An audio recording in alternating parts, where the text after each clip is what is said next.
received a call from Spence at Intrepid Helicopters. He wanted to go out and shoot the 100th running of the Mills Trophy Race. The Mills Sailing Race has been around for 100 years. Probably the most popular sailing race on Lake Erie. It starts on Friday evening. Most boats finish Saturday morning, and then the rest of the weekend's kind of enjoying festivities.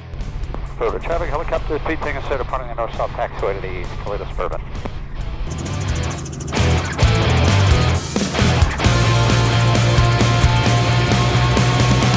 So the main goal with this project was to go out and capture the approximately 160 participants in the race. That's a nice shot. Gotta back off a little bit though. Yeah, a little more.